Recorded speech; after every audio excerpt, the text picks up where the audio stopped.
Let's get this party started. Hey everybody, we are live again. I was already live this morning. Well, it was my morning. I don't know where you are. And we're going to continue editing some photos I did recently in London with an amazing ballet dancer. Her name's Darcey.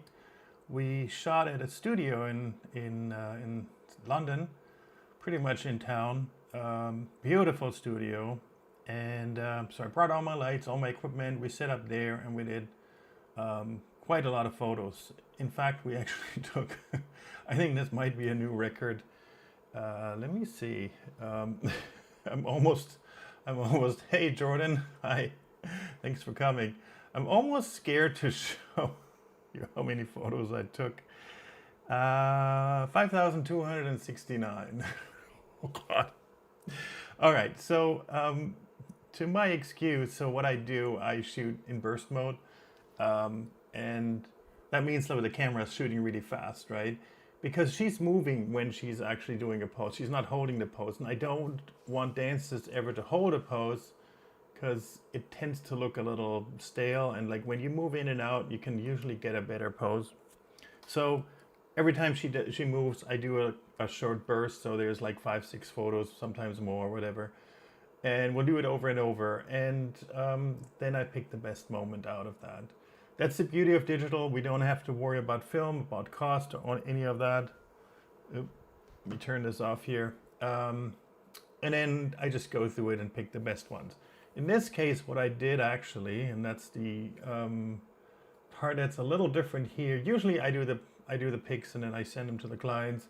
In this case, because Darcey's so good and I'm not an expert on ballet, I'm a dance photographer, been doing this full time for many years, but I'm not an expert on ballet. So I picked the ones that I know are good, you know, or valuable, I would say that way. Elegance meets grace and beauty. Thank you so much, David, Charles. So I sent her a gallery with the picks that I did, and I picked generously. And then I told her, hey, go through the photos and just click that little heart button on any photos that you feel like is worth posting, right? And I said, don't be shy, just pick whatever you want. And so she finally, I mean, we both were busy. So she just picked some of the photos and I can see them in Lightroom. By the way, I'm editing in Lightroom. So I can see it, I pull them up and then I start editing them. And then we have the ones that, that we like. There is a few other ones that she didn't pick that I like too. And I'm going to negotiate with her about posting them. All right, so I'm going to pick attributes. Hey, Luciano. Thanks everybody for coming. It's great. All right, so I picked a few and then she picked a few and then here is the overlap. So we're going to start like just from the top and just work our way through. That's just the most efficient way to do it. Excuse me. So this is one, I think I edited this one this morning. So if you've been watching my live this morning, I've been editing some of the photos already. And now we're gonna edit the rest, or as far as we can get. Let's see. By the way, if there's some noise, my hard drive has a fan that's blowing directly at me. So I don't know if you can hear that in the microphone. I apologize about that. Maybe I can, let me see if I can put something in front of it so it's not as prominent. Let's see. I don't think it makes a difference. Anyways. All right. Hey, Camila? I'm so bad at names. I'm trying to look at, and my eyes aren't the best anymore. This tiny little font on this monitor. But I see all your comments. Thank you so much. All right, so I did this already, and I'm gonna start a new one, and I'm explaining every step so you can understand what actually goes into editing these photos. There's actually a lot of things I'm gonna do on these. Well, I don't know of a lot, but there's a few things. So first of all, the studio is limited in size, so there's only so much I can walk back. And I wanted to shoot with the 85mm lens. It's just for several reasons. I wanted to have the least amount of distortion, and the 85 gets me that. I can shoot with a 50 and go a little closer, but then I have more distortion, which I don't like, especially for ballet. That's important. Hello from a fellow dance photographer from the UK, just being nosy. Oh no, yeah, that's fine, that's great. That's awesome. Which town are you from? Which part of the UK? Because I was in London and in Birmingham just a few weeks ago. That's when we did this photo session. And I plan to come back. I have a few people that are interested in working with me, and so I might come back. Maybe we can get together. That will be fun. All right, so the first thing that I do is usually the crop. And I just said, like, I had to move back and I wanted to get the 85, and it's actually pretty tight. So what I have to do on this shot, and that's something I don't like to do, but I have to do it. I knew I was going to run into this problem, but I still wanted to shoot with the 85. It's very tight, see? Like, I don't have a lot of room to crop and move around and do a different composition. So I might have to go in Photoshop and add a little bit canvas to the outside, but I'm going to do this last.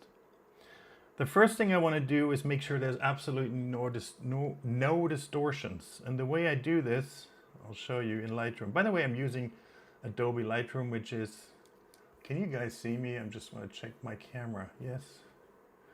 This is how I look. All right. So there is the transform tool. There's a bunch of different options. You can do the automatic one here, and it usually does a good job. So what the auto does, it's looking for either horizontal or vertical lines and tries to align it. Honestly, this is actually pretty darn good. If you don't do that, if it doesn't work and you don't have clear lines, like if you're outside, there is no clear lines, you can use the guided method. And so what you do is you just click and draw a line, number one, and then click and draw another line, right? And then it tries to do a distortion, or a transformation, I should say, not distortion, that makes sure that these lines are parallel, and this way we have zero distortions in the shot. So this is the first step, and this is just in this situation. Usually, like when I'm shooting outside, I don't really do it. But here we have a background with straight lines, and it's kind of important to make sure that this is good. There's nothing worse than a background that has slightly crooked lines, like they're almost horizontal but not quite. It just drives me nuts. Okay. Someone's texting me. I'm busy. I'm with you guys. By the way, let me know where you guys are from. It's always fun. We have a very international audience. This morning I had someone from Ohio, the United States and Ohio, and it was 5:30 a.m. for them. I don't know why they were watching my video, but thank you. Yeah. All right, so the next thing I'm gonna do, God, who's texting me? Let me turn my phone to silent. So here we go. The next thing, what was I going to do? All right, the next thing is usually I'm doing the remove stuff. So like the healing brush, you know. The reason I'm doing that in the beginning rather than at the end, logically I would do it at the end. Like I would edit everything and then I would look for things that need to be corrected, right? Lightroom is kind of getting slow. Like if you have layers, which I'm going to do, well, not layers, but masks. If you have several masks and you do the remove tool at the end, it's getting slow and it's kind of sluggish. So I try to do it in the beginning. I've done a few already, so I know that there is very little remove tool that I need to do. Literally, there's just tiny little thing. Oops, Jesus Christ. Sometimes it's so weird when you try to zoom and also move the screen around. So it's just a little flyaway hairs that I'm gonna paint out of her face here. It's literally just small things, right? There's a little one here.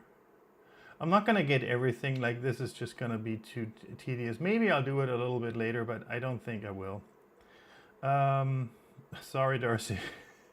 You can text and message me if you want me to get that out. I'll do it. Then usually I look around the feet or the shoes. Sometimes there's little like things sticking out like here. It's tiny thing. You know, it's not even like it's not even worth doing it in some points. Then the other thing I always look is like the legs and the arms. A lot of dancers have little bruises, scratches, or scars, and I like to take that out and clean it up. The next thing I do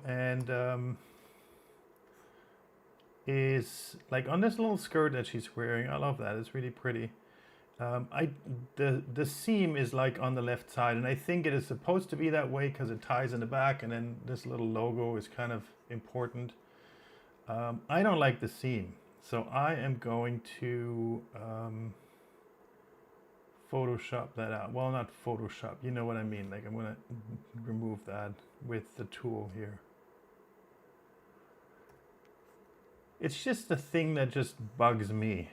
It's not a big deal. Honestly, it's not. Jesus Christ, what is this tool doing? So what you see happening is the Lightroom is automatically, so it's basically a copy paste from one area to another, and it automatically finds something that it thinks should fit there, and it just goes all the way up. So I don't know, that's weird. And then there is no more seam, it kind of folds away. So this is done. So I've done a few alert for 440 joules. Nice, Neil, thank you so much. So this is cool. So I don't know, like this is something that the YouTube chat has. You can send someone like jewels and diamonds and whatnot. I don't know. I just found out about it and I enabled it and I just love it. I don't know how I'm going to use these jewels. Maybe I'll give it to Darcey. She's wearing jewelry. I also don't see. I also don't like seam in the screen. Oh, label them. I'm honest. They're gone.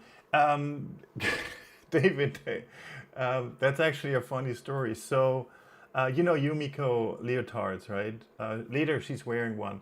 And Yumiko has a little label similar to that, but it's like here, right? Every leotard has that little Japanese flag, the little white, it's a white logo with a round, you know, with a sun. That's a Japanese flag. Every leotard has that. In the very first session, one of the early sessions, not the very first, but an early session where I shot with a dancer, I saw it and I'm like, oh man, this is so annoying. And so I photoshopped it out, not knowing that is actually kind of like, you shouldn't, because this is really like, it's a Yumiko, which is a very high-end, high-quality leotard company. They're handmade and everything. And so every dancer would love to have that little flag in there, right? So I photoshopped it out. I was the same, you know, it's just like my visuals did not accept it. Funny story on that. I recently found out that Yumiko, which is like, they pride themselves in being handcrafted, like handmade, really high quality. They were using AI generated models on their website. And I think that is really shitty, to be honest. Because, like, come on, hire a photographer and some real dancers and do your photo shoots. Anyways, I digress. So, we're going to do a mask because I want to separate the foreground and the background a little bit. By the way, these blue lines, if you don't know what it is, that's good. Maybe I shouldn't tell you. So, there was a window to the next room. I'm not sure what it is, kind of a lobby area, whatever, open area. And there was a glass window and there were blinds. And I lowered the blinds so we have like private, no, people wouldn't walk by there and walk into the shot. And I didn't want to see the outside. I just wanted to have it, you know, blocked off. And these are the little holes. You know, like blinds have the little holes where the strings go through. So that's what that is. But if you don't know what it is, and it's just something in the background. And I always like to have something in the background rather than just a black rectangle there. You know what I mean? So I'm going to leave this in. All right. So now comes the tedious part. I'm going to edit a mask. I'm going to select the subject. So Lightroom has an automatic way to do things to create masks. Subject is, it finds whatever in the photos appears to be the main subject. It can be a human, it could be a car, it could be an animal, it could be a house, you know. With landscape photography, I guess it's a little different. But in this case, I have a human, and that's very easy, and Lightroom finds that, and it creates an automatic mask for that. A mask is just a selection of pixels, so like everything that's blue, by default it shows, I think, in red, and I turned it to blue. So it shows blue, and now what happens if I have this mask active, which I have, any adjustments I do here will only affect this selection, right? That's what masks are. It's a very common concept in all kinds of image processing. All right. Now Lightroom does a pretty decent job in creating these masks. It's actually AI based, so they trained an AI system to find subjects and automatically select them. It does a pretty decent job, but you can see how the fingers have these like bright edges. That means the fingers didn't get fully selected. So I don't like that, right? I want that to be perfect. So now I have to go in and add with a brush. And I'm going to zoom in a little more. And I'm going to add in those areas where Lightroom basically did not select the whole finger all the way. It's a little tedious. Fortunately, I found that Lightroom does a really good job on most of the body lines, arms, legs, like the edges of your torso, feet, everything. It does a pretty decent job, but for some reason it has a little trouble with fingers, and I think it has to do with the fact that just AI has trouble with fingers. Remember the weird AI generated photos of people, and they have like 5 fingers or 3 fingers, or they like switch randomly. So I don't know. I don't know if that's it, but it just creates like a slightly ambiguous mask here, and I have to help Lightroom by selecting that. It's a little tedious, but like, see if I scroll down here to along the arm all the way down, you see it does a really, really good job here. Like, I don't have to edit anything. Now, where are we looking? Oh, this is the other hand. So this is the second hand, and now here's another issue. Notice how like it spills a little bit into the background. So instead of making this the background where there's no mask, and then here is where she, like, her finger are, and that should be masked. Right now, and there's it's a two-step process. So what I'm doing right now, I'm painting only part of the mask where Lightroom missed the subject. So anything that should be added to it, I'm not worried about the things that should be subtracted. I'm going to do that in the next step, and I'll show you how to do that. The reason is that it's just easier to see in the next step when I invert it. I'll show you in a second, but let's continue with this for a moment here. I don't know why this one is odd here. I guess because there's a change in light, and like a half shadow, half light. Oh, that was a little too much. Let me bring that back here. Okay, I'm zooming in like crazy right now. It's probably not necessary to look that close to that. Maybe it does. No, it does a good job here. That is part of it. Again, if something spills kind of like outwards, Taya, this, yes. I don't know what this is, but I'm just gonna say yes. So anything that is not included, I'm gonna add into it, and everything that spills on the outside, I'm gonna fix in a moment. So you can see, like, Lightroom does a really amazing job on everything except the fingers. I don't know really. The fingers seem to be pretty straightforward for us humans to like recognize and include and exclude. It used to be much worse though. Thank you. It used to be much worse. They actually recently updated the software and made it better. Before that, the mask was always just a little like noisy and not accurate, and just like there was a lot of issues with that. And now they updated that, and it's much more accurate.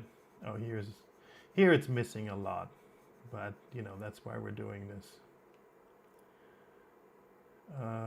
Here we go. By the way, the head has, well, I should probably check that. So the hair is always a little bit like fuzzy, and that's okay because you know hair is semi-transparent. There is no clear, is it part of this or part of that?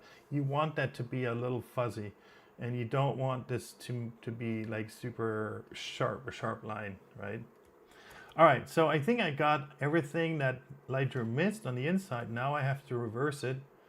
The reason I really go through this step is that I'm using these two masks. I'm going to create one mask for the background and one mask for her, for the subject. These masks have to be pretty accurate because I'm doing several like adjustments with them, and if they're not good, you will see it at the end. So and for Darcey's photos, it's absolutely worth to going through that manual step. So what I'm going to do now is I'm going to duplicate and invert. So basically I'm creating another mask, but it's inverse. I can throw away the first one. And now what you see, let me zoom in on the hand again. So now basically I inverted it, and so you see everything outside is blue and everything inside should not be blue. And you can already see, it's kind of hard to see, it's not very prominent here. See there's little spill, there's little things left over from the blue, right? So basically, that's the part I need to get rid of now. So now I'm creating another one, and I'm going to do a subtract brush. And I'm going to brush in and remove these little contaminations of the mask that should not be part of her, but only the background. Okay.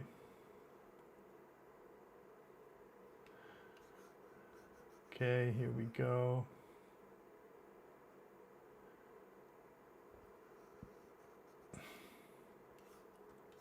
Honestly, it's pretty decent. Like I did a photo this morning. If you guys watched this morning's live, there was one where it like really, well, not messed up. There was a lot of spill in both directions. I had to edit a lot.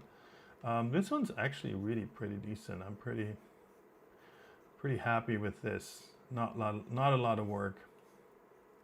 So here is, hold on, let me go to 30 or 50. Nope. Let me go to this brush here.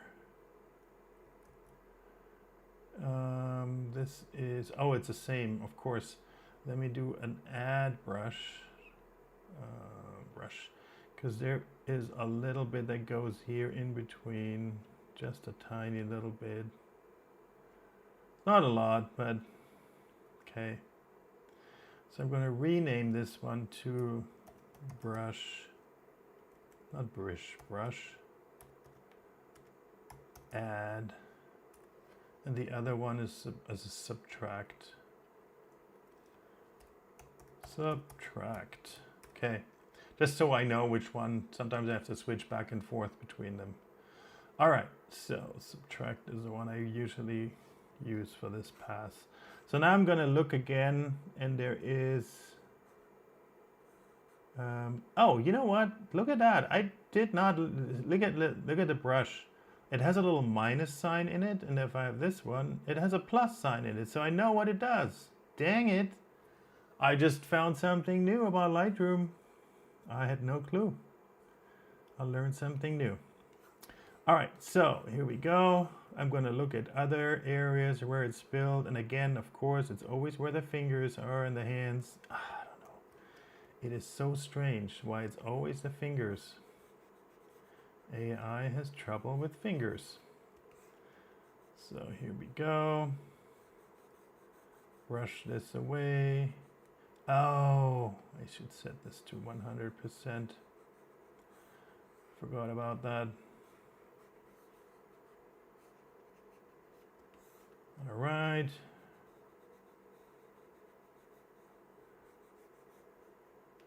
Now let me look at this one here. This should actually be an ad. This is actually the background.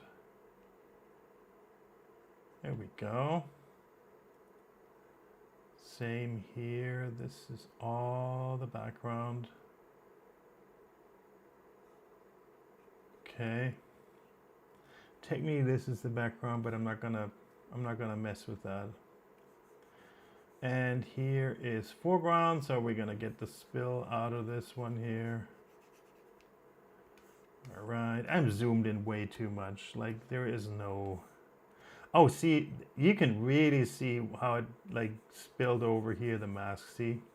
And that's why I invert the mask and work on it that way, because it's so much easier to see when you want to deal with the spill over into the subject.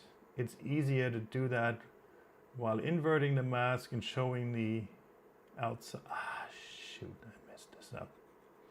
I'm using a tablet, but it's not angled the right way. Yeah, so anyways, like it's easier to see the spill if you invert the mask and do it that way. And you have to do both directions. You have to do one, a positive one, a negative mask, and do both passes basically. That's how that works. It's how you get a really clean mask. Okay.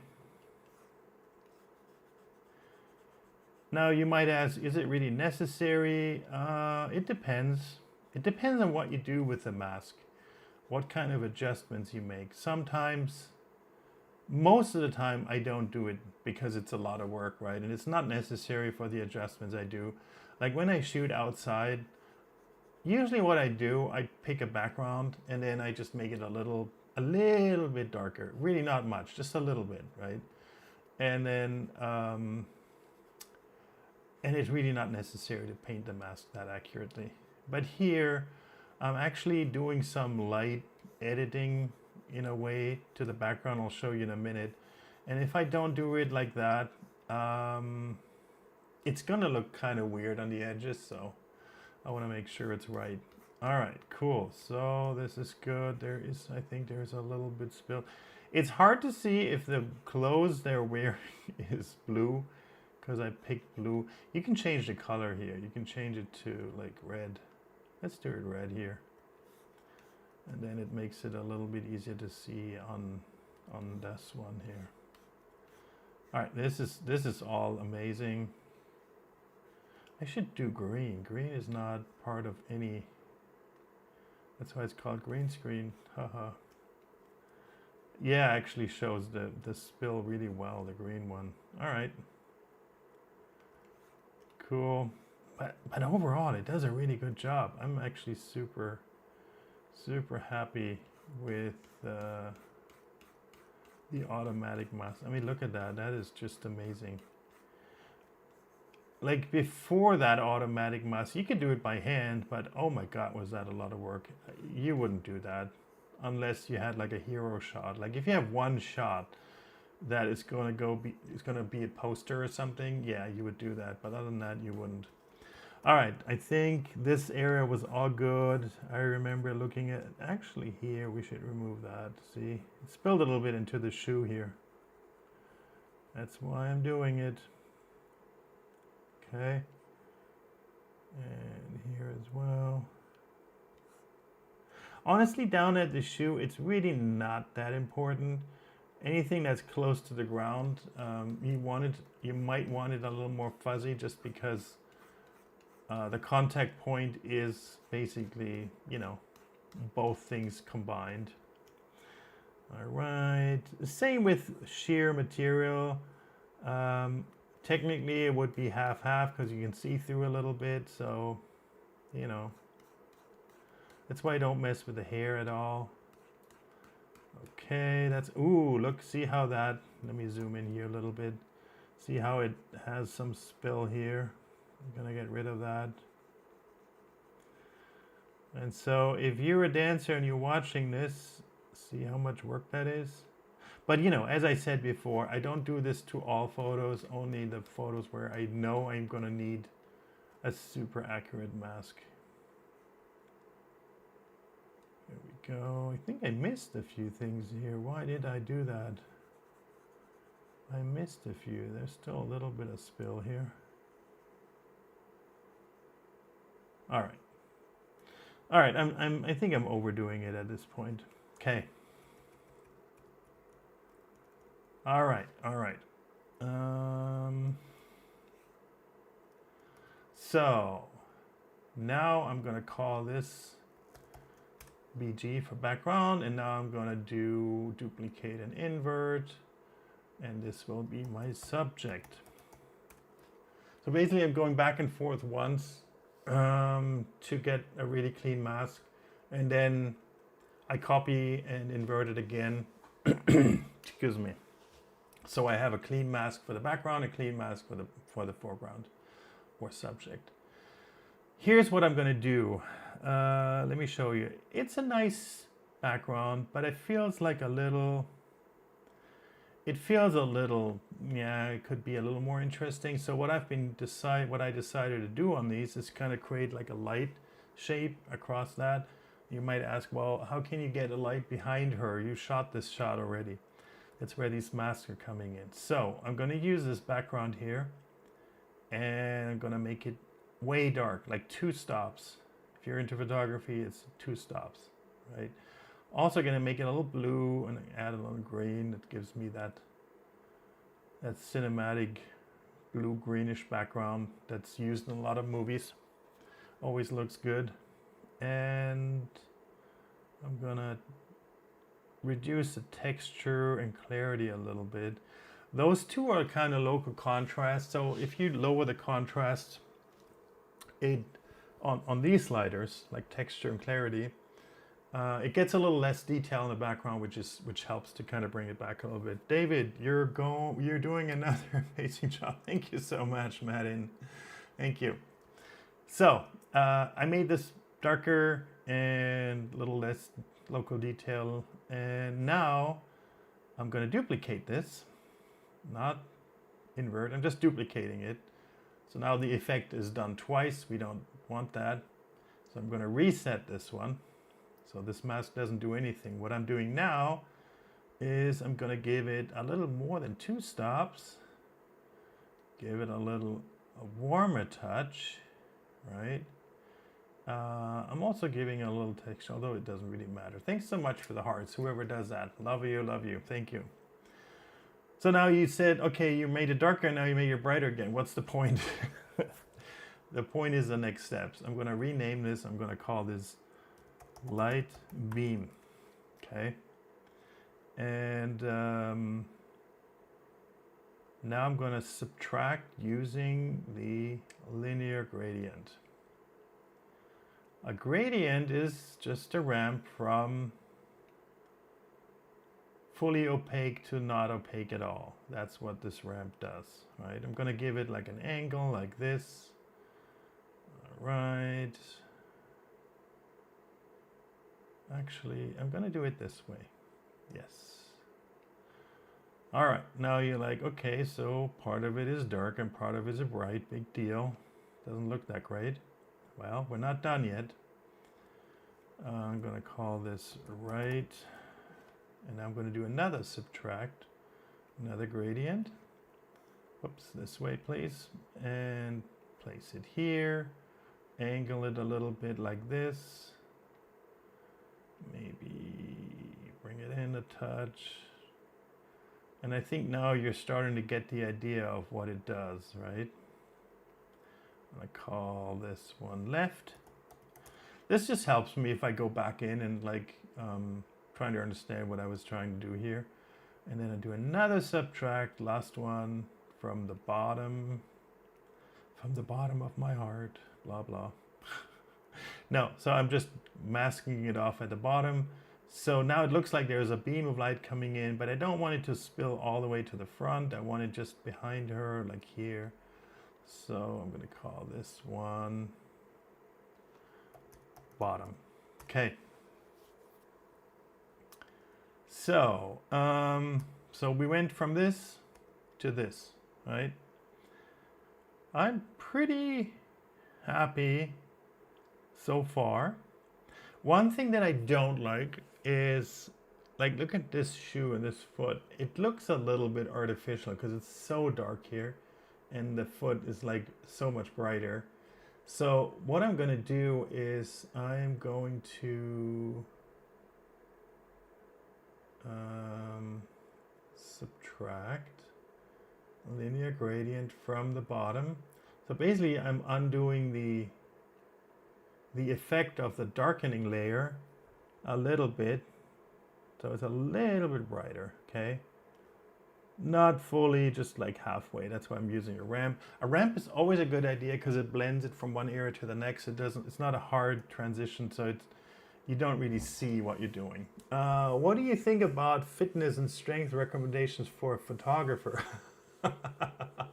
Is there a minimum level of definition or strength we're supposed to have ourselves? As long as you pick up the camera and can carry your equipment, I think you're fine.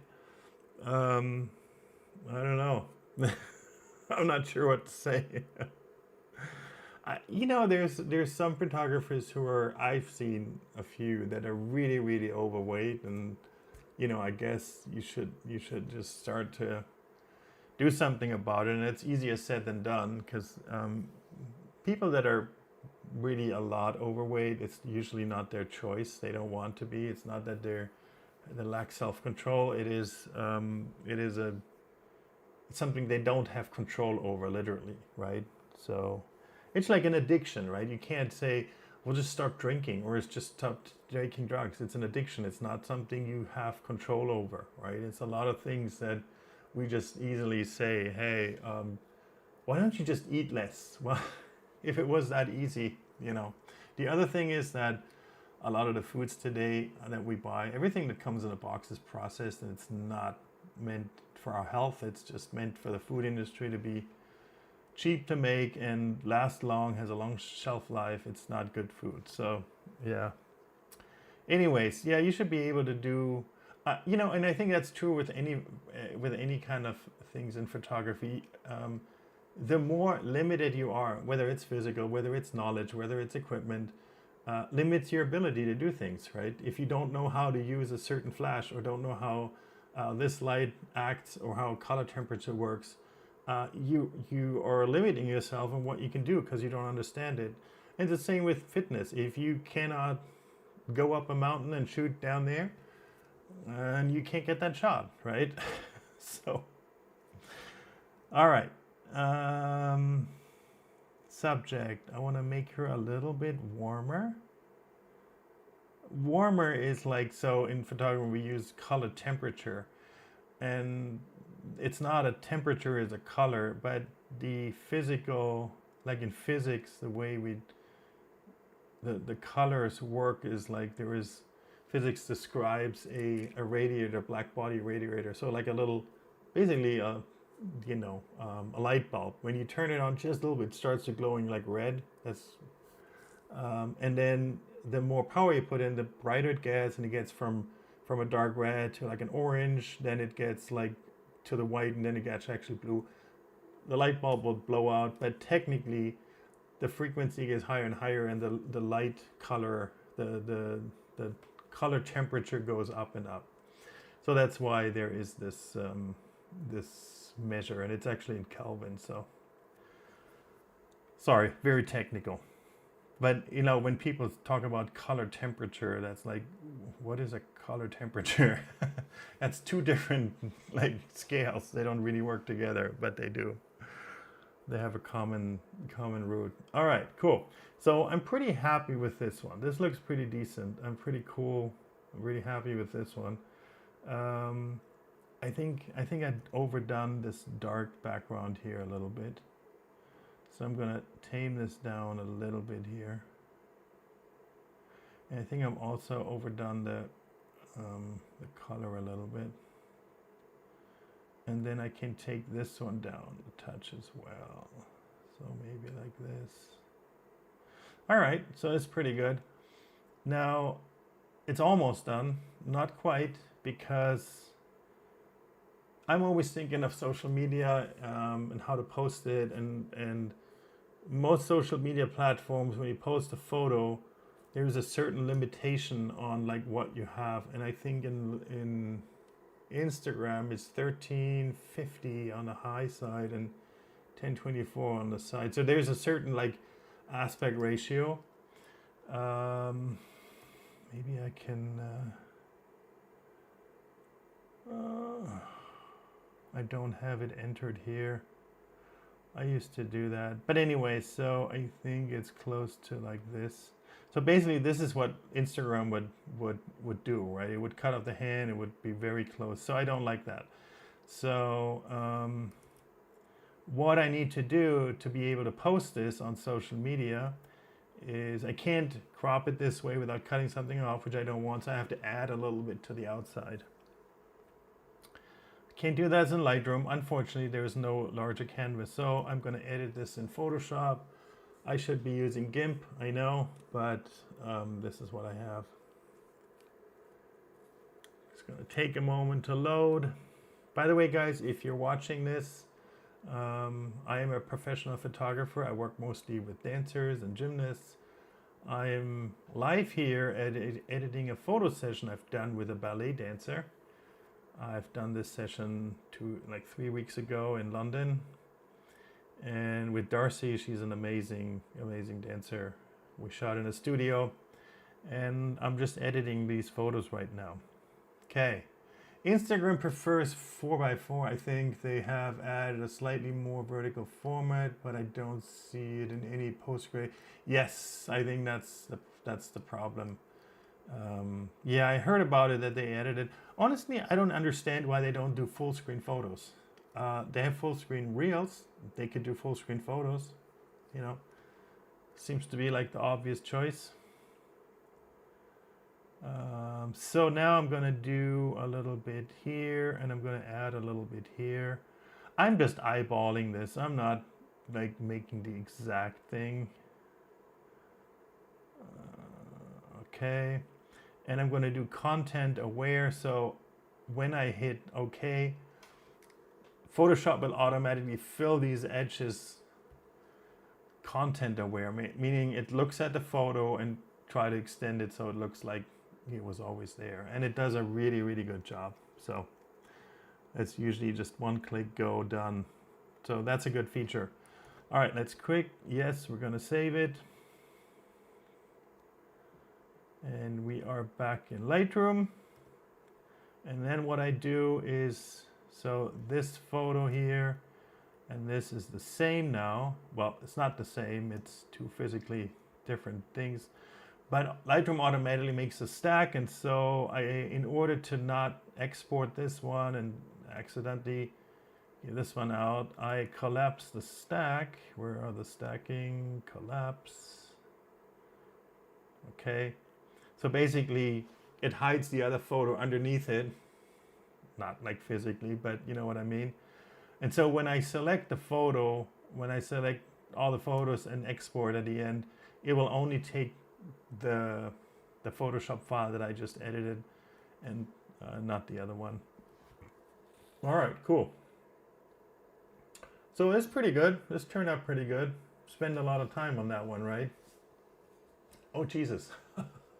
43 minutes. Of course, I was like explaining things and I was going not as fast as I could, but yeah, that's a long time. If I go at this pace, Darcey, I'm going to be done 2027. So I hope you have patience to get your photos. No, I'm just kidding. All right, so let's try to do it a little faster. First, we're going to do the transform. I'm going to do the guided one from here to here, and then from here to here. You might think like it's hardly doing anything. It's just, I'm just like it's just my thing. I don't like if something is just a little off. Like if something is really like at an angle, I'm like, okay, it's acceptable. But if it's just like 2.5 degrees off, it just drives me nuts. Okay, so there's that.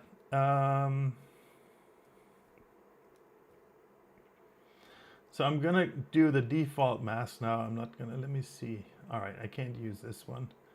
It completely, and that's something that happens sometimes. Let me just get rid of this here. Sometimes it completely misses the hand, like here. Look at that, just completely misses it. Add, select subject, object. Now I'm trying to do it like the faster method.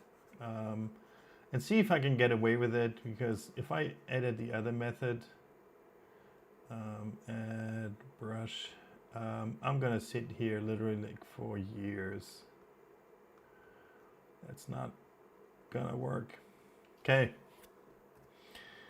All right. Duplicate and invert. So this one is the background, and this one is the subject. Excuse me. Background, we said darker, we said ding ding, a little bit like that. Duplicate, I call this beam, and make this bright again. Maybe a little warmer, and this one a little cooler, right? That's what we were doing. And then we're going to subtract linear gradient 1, subtract linear gradient 2. And you notice I'm going a little faster now because like you've seen the whole thing, what I've done, and I don't have to go that slow again. All right, and then another subtract for the bottom. Whoop, this way, like that. Okay, and then I know this one, I want it to be a little warmer, maybe 4 of those. Let me double check. One thing I did not do, I didn't check for like any things I need to remove, but I know from editing a few other photos, does it happen to you that you, sorry, I missed the question, that you decide to refuse a photo session because of objections on topic, elements, symbol, blah, blah. No, not really. I never had to cancel a session because of that. There was one client that was kind of annoying a little bit, where like we were shooting in a city, I think it was Dallas, right? And I have different sessions, like 2 hour, 3 hour, 5 hour, whatever, right? And she picked the short session, the 2 hours, and she wanted to shoot here and here and here. Like they had 3 different locations, and there was like a 30-minute drive in between them, and in the middle of the day in Dallas, right? That's just not going to happen, right? So I told her, like, this is just, the schedule is not going to work, right? We don't have that much time, you know. We can do it, but we're going to lose all this time driving around, and you're not going to get photos, right? So I don't know, I tried to explain it, went back and forth, and then at some point I told her, like, she just like, no, I want to do it, I want to do it, I want to blah, blah, blah. And then I told her, like, maybe I'm not the right photographer for you. Like, literally, I just, you know, because, like, if she really insists on doing it her way and not listening to what, you know, my recommendations, I'm like, yeah, just hire someone else. I'm not, you know. And then she realized that, you know, I'm not trying to be, you know, I'm not trying to do anything like just because, like, I'm trying to get as much photos for her, like trying to plan the best way, right? And she realized it, and then we had a good shoot, so it was all good. That was the only time where I was really like, you know. And you know, like if you have a client you don't want to work with for whatever reason, you know, it might be personal. You're not clicking with a client or whatever, they're bought or I don't know, whatever. You don't just say like, I don't want to work with you. Like that's just rude, you know. You're just busy, or like I don't know. You just come up with some reason that, or you're out of town whenever they have time, whatever. Like you don't tell someone like, I don't want to work with you. It's just, there's no advantage in doing that. I just don't feel like doing that. Yeah, and there's nobody has ever like, nobody has ever like asked me to do something like really crazy or anything where I was like, nah, I'm not doing that.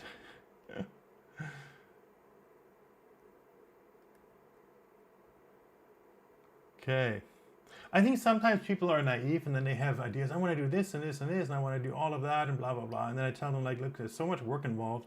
If you have a 2-hour session, there's only so much we can do. It's going to take too much time or whatever. Like, they're just not, they don't have the experience. It's not like they're trying to be mean or anything, you know. And then I explain it to them and they realize, and it's all good. All right, so this is good. Again, we have the problem with not being wide enough. So I'm going to do that. So, you know, you've seen I've done this a little quicker. Yes, the mask is not 100% on this one, but honestly, it's going to be fine. It was actually pretty decent when I looked at it.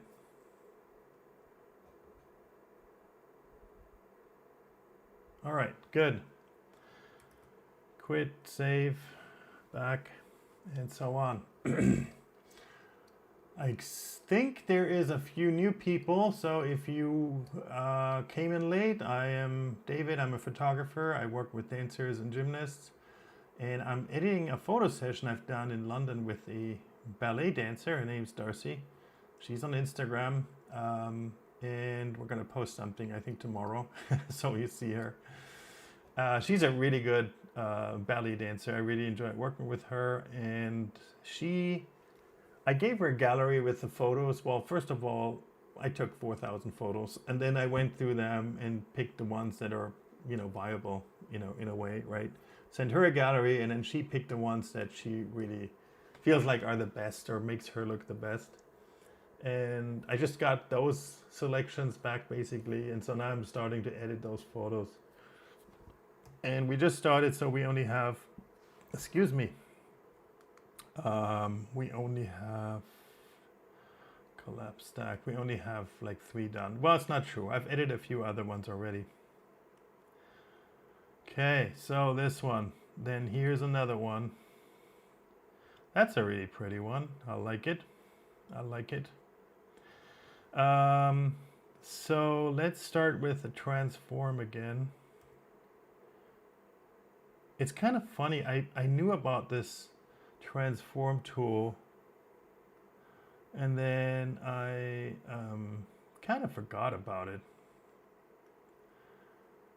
And I just recently was reminded, so I think I'm gonna use it more often. But on the other hand, like for outside shoots with nature, a background, it's really pointless to do any corrections. There's no reference for the eye to like, is this right? Is this wrong?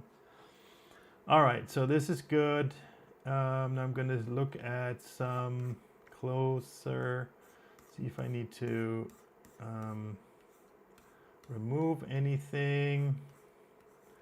The seam I'm going to remove, and I'm going to use the standard tool for this one here. Okay. There we go. That's pretty. What if I get rid of this little, come on, I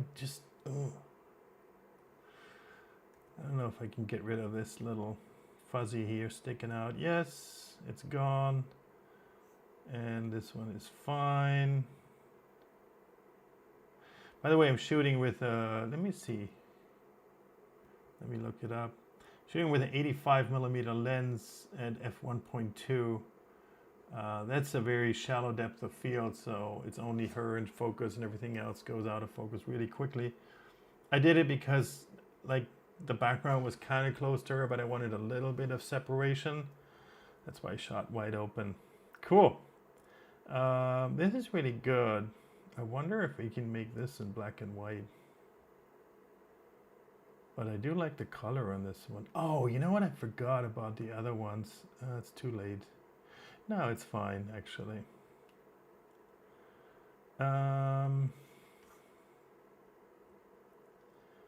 Let me create a mask. Let's do subject. It always forgets the hand. Come on, Lightroom. There is a hand. I can see it. Come on. Add, select object. What light did you use here? Previous live edits had so much longer shutter speeds. Actually, it's the same. I just switched it to a smaller aperture. I used my LED lights here on this one. And I've been using these LEDs for the last a little over 2 years now. I sold all my flashes. I don't own a single flash anymore. So here we go. I don't care really much about the spill. It did a good job in like selecting the fingers. Remember in the first photos, they were like very visible like edges. I'm not too worried about the little spills into the background because we really won't see them. But I could subtract brush. I could remove them by painting them out. It's not going to take too long. You know what I'm going to do? I'm going to do half of it. How about this? Just going to do the upper side of the hand and not the lower side. I'm going to edit it and I'm going to zoom in and see how much of it I actually see of that spill, that noisy spill that we see here. So all this one is edited and this one is, I just don't, right? So we're going to use this mask now. I'm going to call this subject. Now we're going to do duplicate and invert, and that's our background. We'll make it darker, a little bit blue. We don't want to overdo it, right? Like this. And then I'm going to duplicate it again. Going to reset it, make it bright, and we're going to call it beam. And we're going, no way, this is my sister. That's my sister. Wait, what? This is your sister? Darcey is your sister? Okay.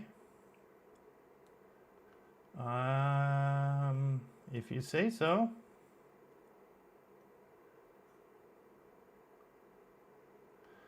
Okay, subtract linear gradients. I'm going to change it up a little bit. So I'm making like this central thing, like a cone coming down, and then subtract linear gradient from the bottom. Just blending it. Whoops. Come on. I'm blending it out a little bit from the bottom, so it's not going all the way to the front. That's pretty decent. I'm kind of liking it. Okay. Now subject, I know she needs a little bit warmer. And a 2 on this one or a 3 is fine. All right, let's zoom in. We can barely see it a little bit. Also on the inside. Okay.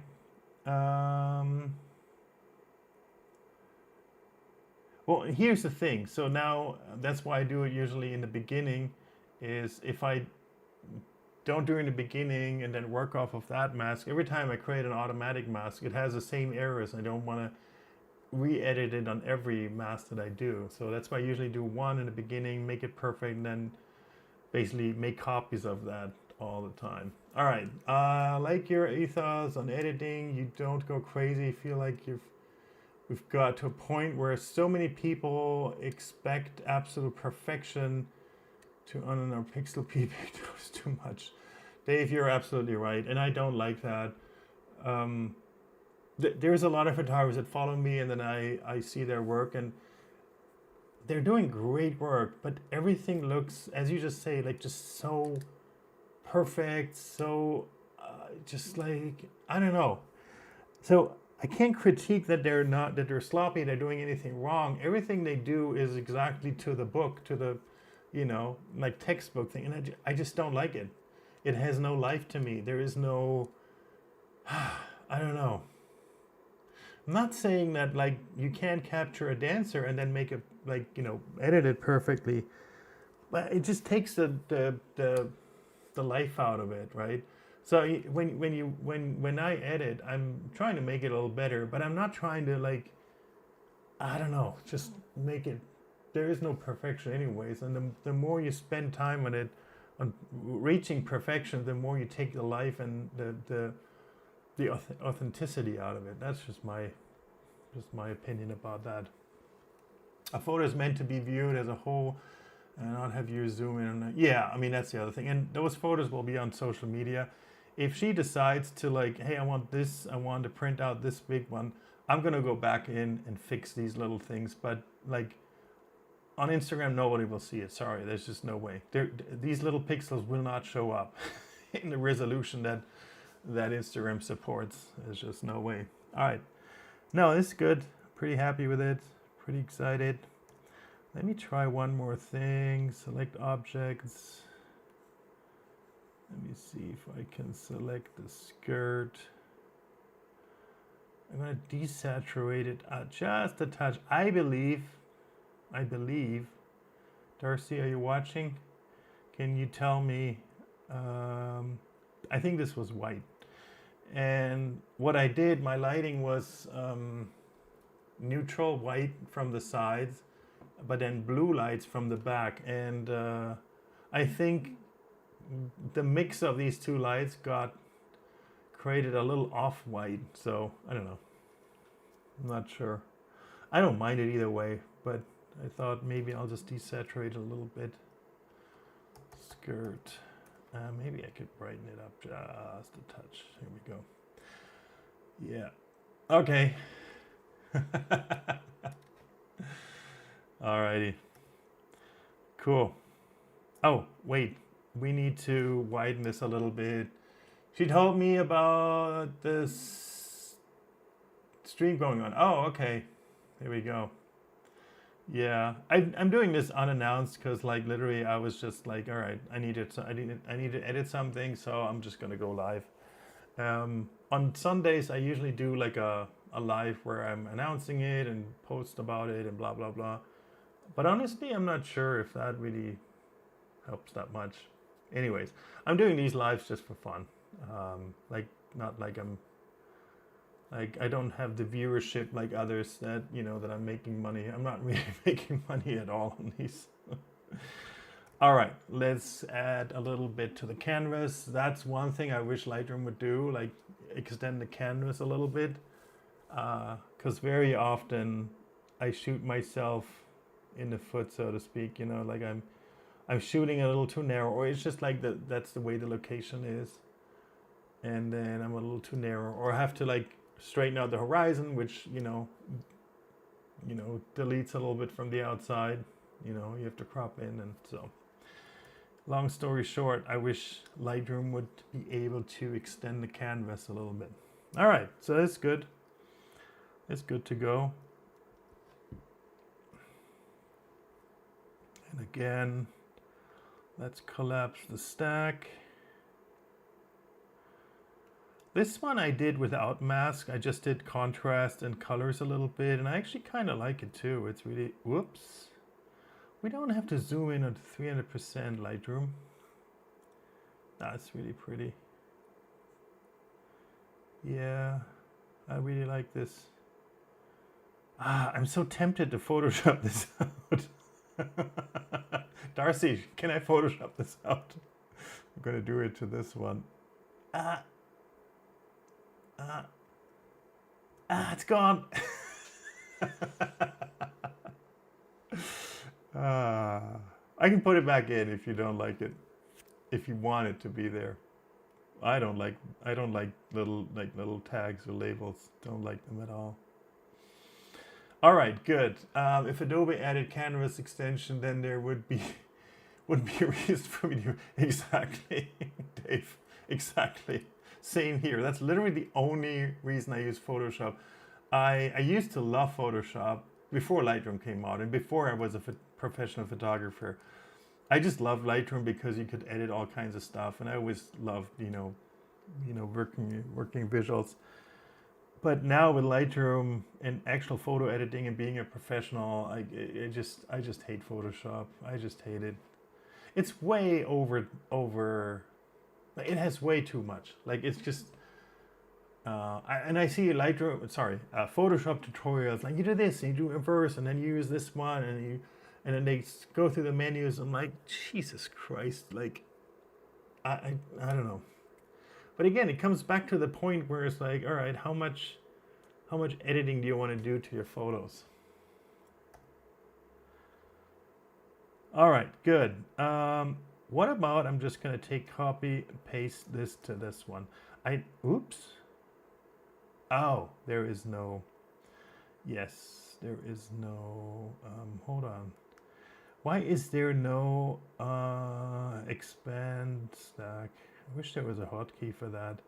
So I'm going to copy this one, this original. From the Photoshop file, you can't copy paste anything. It's frustrating because the TIFF files it creates are way bigger than any. Yes, that's true. That's the other thing. Like the raw files my raw files are 30 megabytes, around that. I use compressed raw, it's just fine.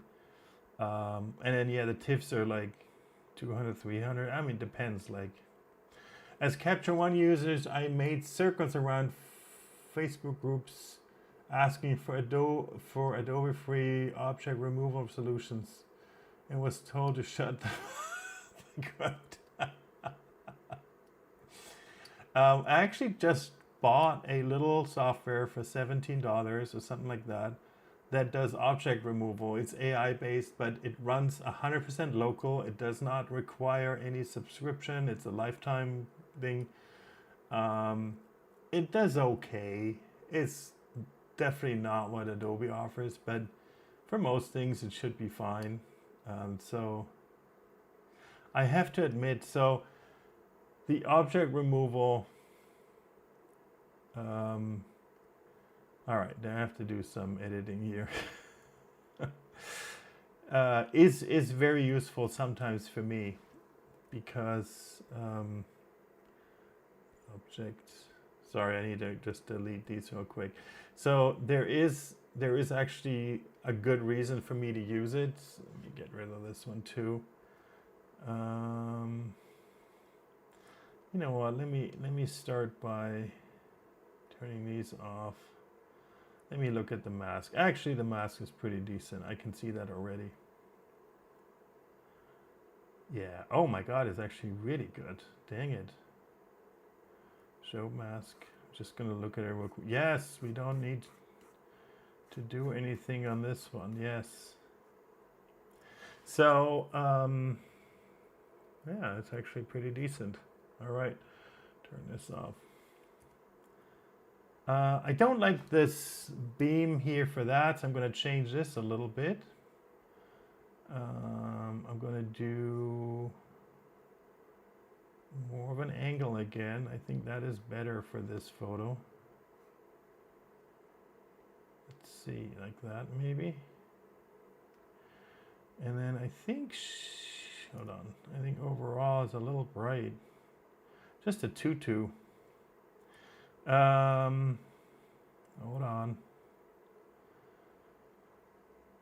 I think she's a touch bright. Let me make her darker. Highlights a little bit down. So there is a really cool thing with the removal tool in Lightroom. I can't do it right now because I've done that once and then YouTube freaked out on me. Well, not freaked out, but like they flagged my life as like 18 or up. So I can't zoom in on any areas right now, but you see like the 2-2 here and the leotard don't match, so there's a little black line, right? If you use the remove tool, just put a brush over it, it cleans it up and looks perfect, right? And that's something that saves me so much time. Like literally that is just a lifesaver. That was so much work and so difficult to do, to make it look right, correct, like without an AI removal tool. So I really, really, I don't want to lose that again, especially for like, especially for like all the clothing issues I have with Dancer. Well, not issues, but you know what I mean. Like they're doing crazy moves, and sometimes you have to fix little, you know, coverage and stuff like that. All right, cool. So I think I did some editing on this one already. Yes. What if we start? I don't know what I did here. I shouldn't go like guided. Hey, what? Off? Guided. Here we go. Why is it not doing it? Why won't it let me? Huh? Oh, did I copy and paste something? Oh God. That's actually a funny thing. So you can create a forced perspective. I might have copy pasted this one from another photo. That's why it wouldn't let me do a new one. Okay, interesting. All right, so this is good. Okay. Getting notifications, but I'm not gonna look at them now.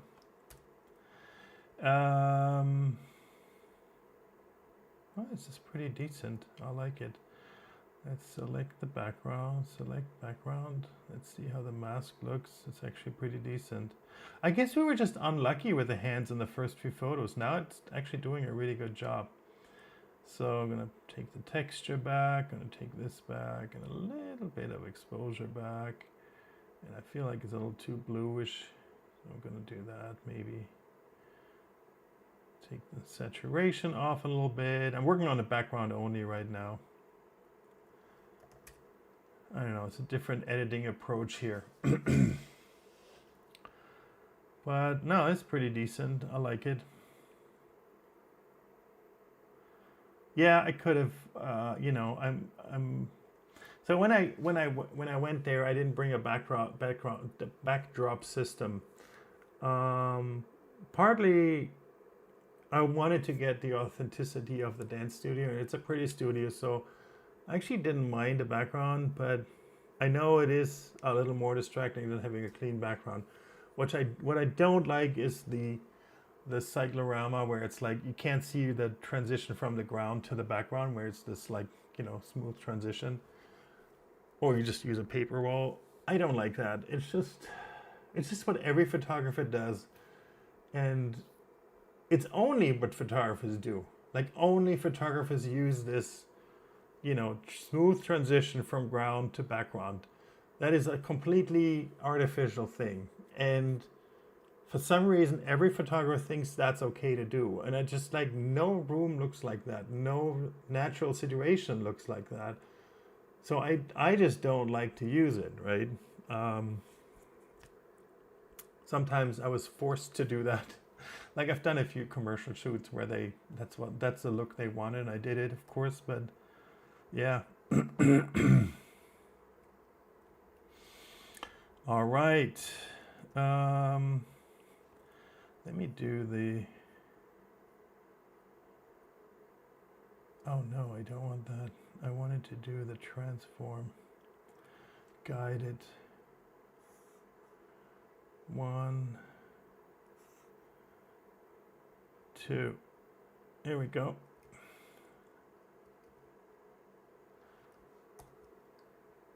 All right.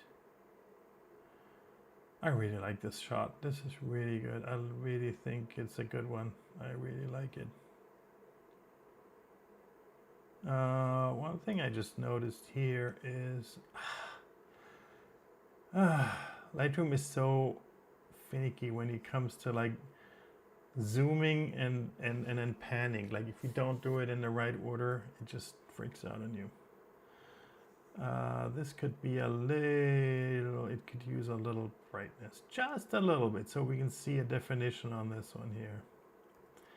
All right, this is good. Okay. Let me see how the mask is. Oh, it's decent. Yeah, no, it's good.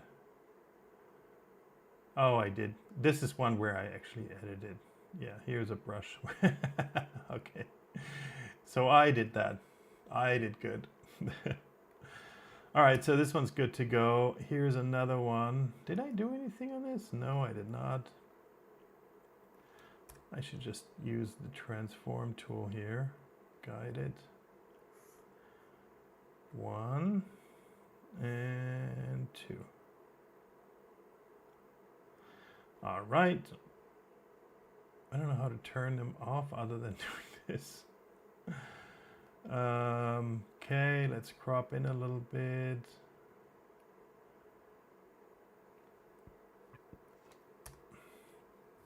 Another interesting thing that I figured or realized is because we watch everything on phones these days. Either we have our photos on our phone and we hold our phones like this, right? Vertical. We hardly hold our phone like this. We always hold it like this. And social media is everything is vertical.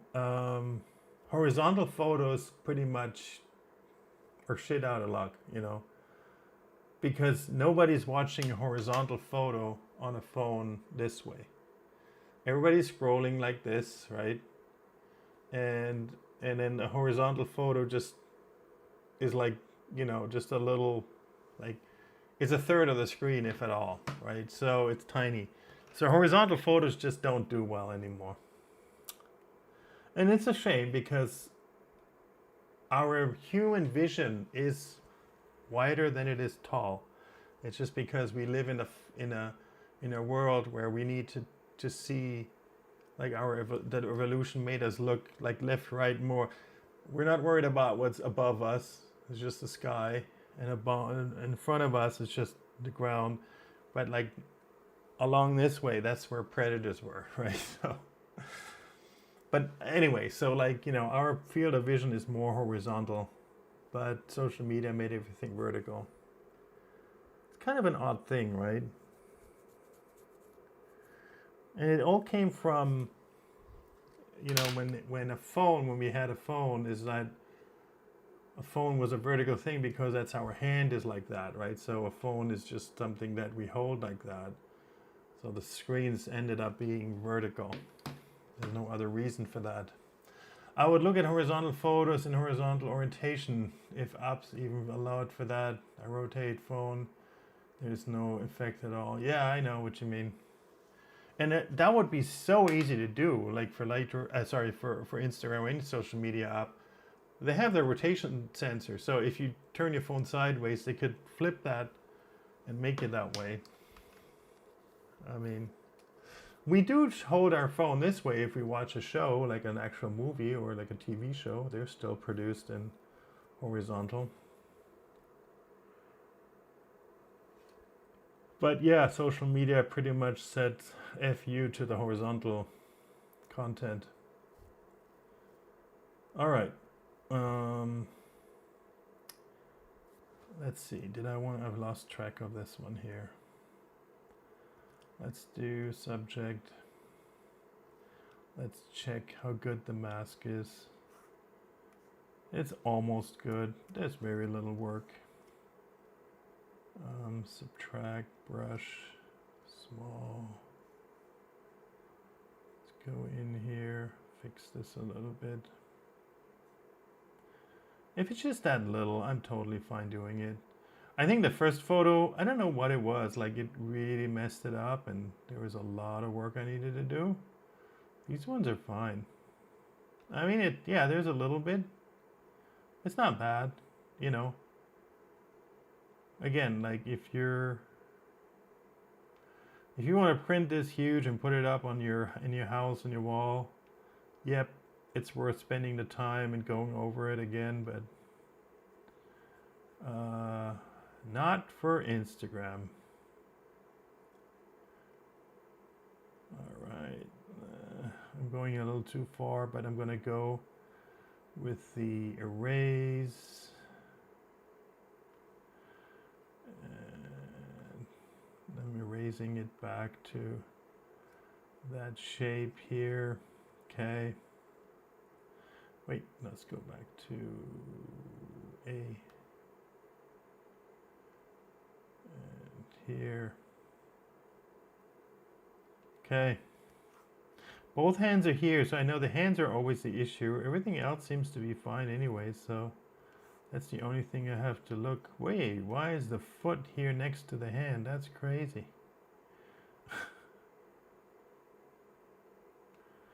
It's kind of funny.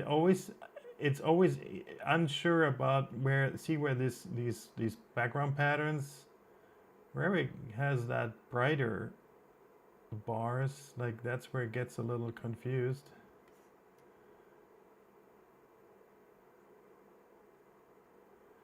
There we go.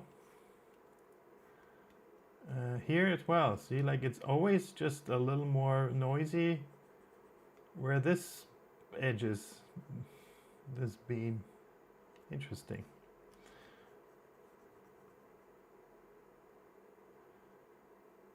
All right, here. I think a little bit here. All right. Okay. Oh, look at that.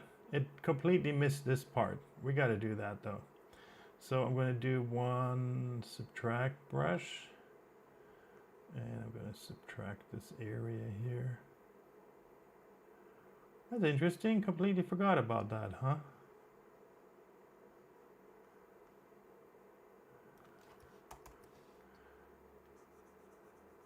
I'm literally painting subpixels now. It's like kind of pointless.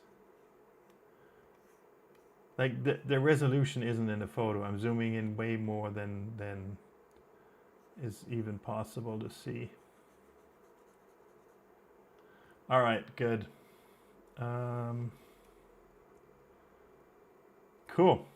Let me look at the bottom here, but I think it's fine, yes. All right, good. We got a clean mask, so that's good.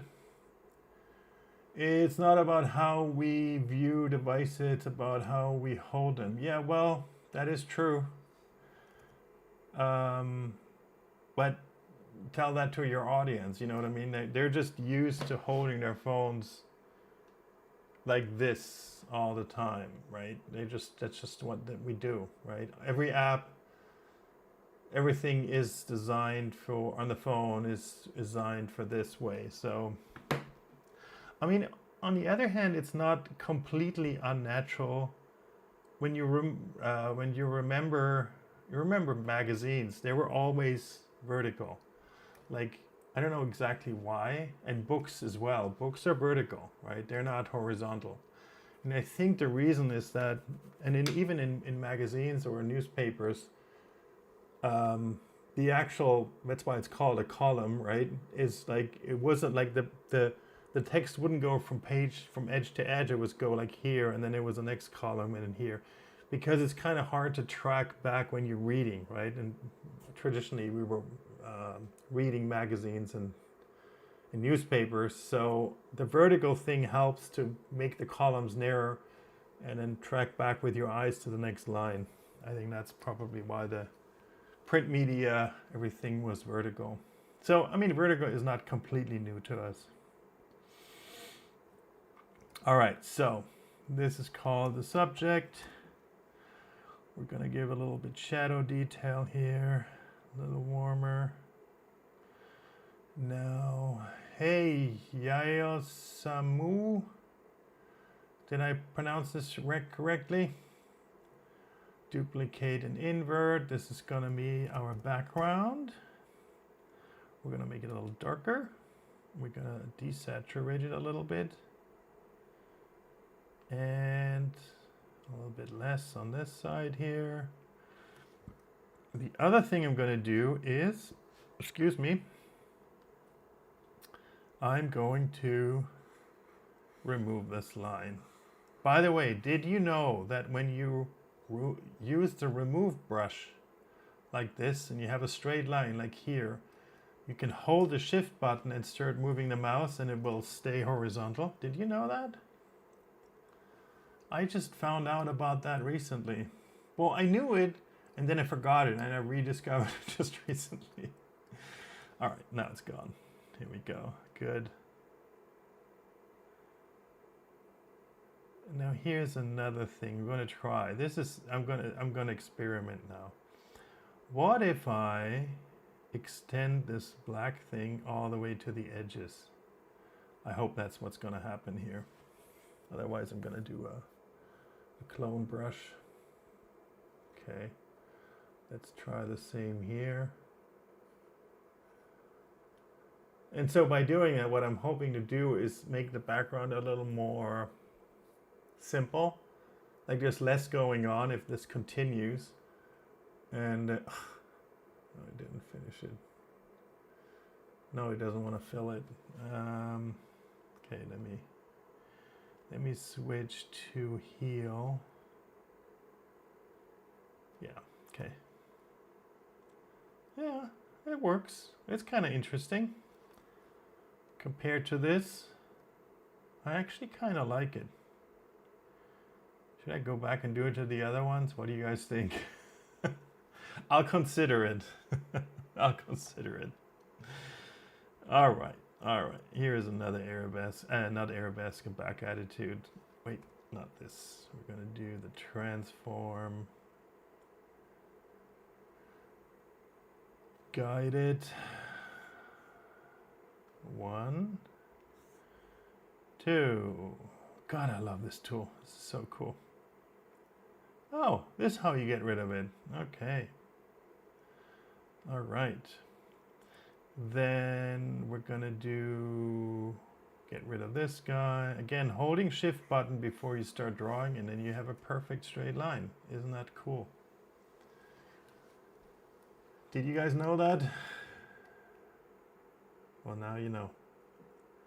All right, now we're gonna do another one. We're gonna use the heel brush and we're gonna paint this. I actually kind of like it. Oh, that's a little too low. Oh, come on. Can you just align it? I can see that with my eyes. Why can't you? Well, because Lightroom doesn't have eyes. Maybe that's why.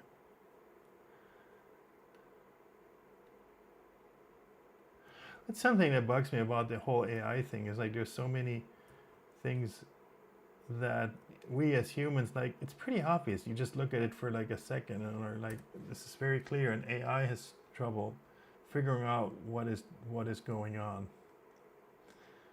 All right, great mask, great mask.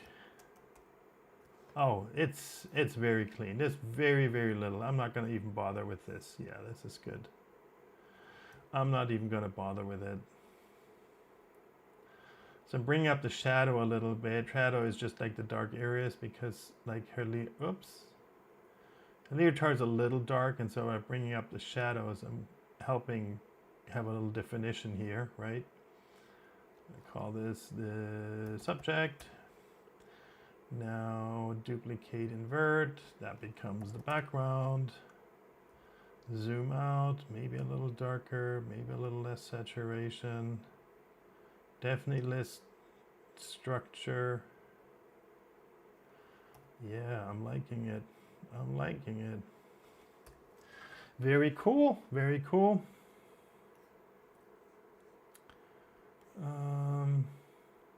There's a few, again, like there's a few other edits I'm going to do, but I can't do it here on a live because like if I zoom into certain areas, you know what I mean? Like not Lightroom, but like YouTube thinks you know, so I've done that once in a live where I just started editing certain areas and then they flagged my life to be like 18 or up. I'm like, no, that's not what I'm doing. So I need to do those edits at some other point. Okay, so this is nice. I think I did edit this already, yes. The only thing I don't like about what I did here is that on these here, I just had, my colors were slightly different. I think it is because, yeah, here we go. She needs to be a little more like that. That's more like it, yes. All right, and I think I've overdone this a little bit, so how about we're gonna take this one, bring this one out, and bring this one in. And I know this is the bottom. We can open it just a touch, maybe like that. All right, that's pretty decent. This is very dark, so I'm gonna just use a brush and just paint. Like if you just follow the line of the body a little bit, you can brighten it up. And it looks natural, like it doesn't look like you painted something on it. And again, like you have to be subtle about any kind of adjustments that you do, because it can look pretty unrealistic. All right, let me jump around a little bit because this is all the same spot. We did a few on the bar here like this, and I really like those.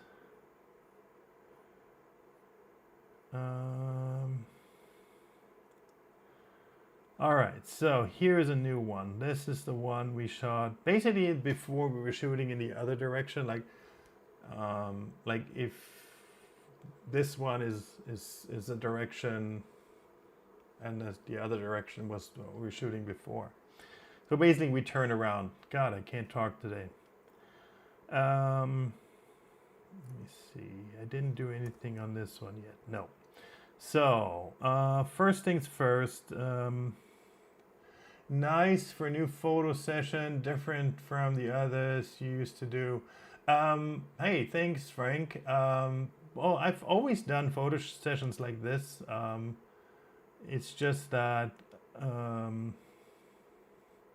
I haven't really had like a ballet dancer this good in a studio for a while. So yeah, you're right.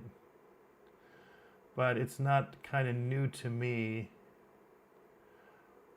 I've done these sessions many times. And you're right, usually I have way younger models, and they're usually not focused on ballet. They're more on like being popular. No, I shouldn't say that. They're more about popular dance styles. How about that? No, I mean another. Yeah. Okay, so let's see what else. Trying to get rid of the distractions first, so let's do this here. Honestly, this studio was brilliant. I really like it. It was a great studio, very clean, very like great staff. Like it was just awesome. I really enjoyed working there. And it was very reasonably priced, so can't complain. All right, let's get the colors right for her first. So, and here's the thing about white. What is white? Handstand? Oh, oh, I see what you mean. Yeah. Well, I do a whole variety of shoot. Can you see the link I posted? No, I don't think you can post links in this chat, and I would actually prefer if people don't post links in chats, because I don't know where they go to. I'm not saying you're doing anything wrong, anything, but like if random people, if everybody could just post a link, that would quickly get out of hand. So yeah. I so I didn't turn it off. I think YouTube turns that off. Like you can't. No, you're fine.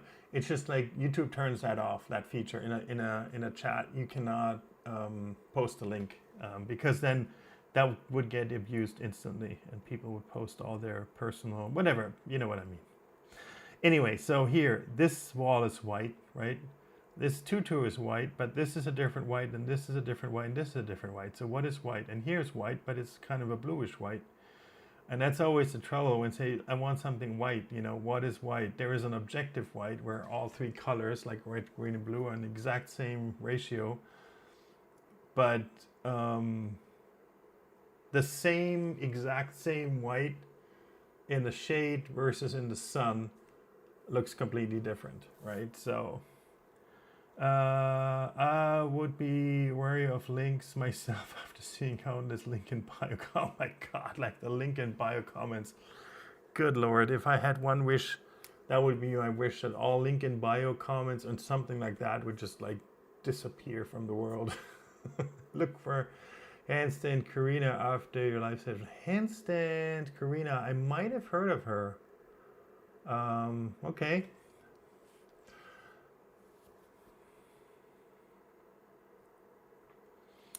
All right, so usually what I do, instead of going by white, which is, I know people are told, like in photography, that you should do a white balance, or in like videography. So you hold a white card and then that's your reference and that's white. Yes, you can do it that way. I rather go by skin color. That's what is important. Like our vision is very much trained to look for like good skin colors, right? If skin colors are off, our eyes, our perception instantly notices that, right? And the other thing that's important to realize is that we don't see colors as a measuring device. Like our eyes are not objective measures of color. We see color always within the environment. Our eyes and brains, which is basically eyes and brain work pretty much together, adjusts and kind of compensates for a color cast. So like if you're out at night, right, everything is actually very blue, like technically, right? But we don't see it that way because our eyes adjust, and when we go inside and there's all like warm lights, right? We don't see it as warm light, but because we adjust to it. And so the concept of being an objective white is just not really applicable to our eyes. So I always go with the skin tones, if especially the face and the shoulders and like the upper body. That's really important. So I make sure they're good. And I've said it a few times in other live sessions. So I move the mouse over the face, for example, and then here, that's the histogram. If you look at under the histogram, there's going to be 3 numbers, right?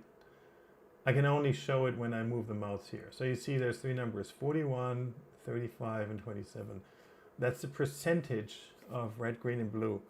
And the percentage for good skin color should be around, like, red should be the most, then green, and then blue. So it's like a step down, right? And this is actually a very good ratio. Like the ratio between, like the difference between red and green should be about the same as the difference between green and blue, right? So 45 to 38 is about 8, and then 38 to 32, it's not quite 8. But at the same time, like every pixel is a little different. You see how the numbers change a little bit as I move around. So I'm not too worried about the perfect exact numbers. So I just move around and just roughly, look at that, and that looks good to me. That's what I go by. So, and then the other thing that I noticed, and that's just like, just experience as a photographer, or just like me being, like, I don't know, OCD or whatever that is. Very often the skin tones look different from the upper body, arms versus legs, right?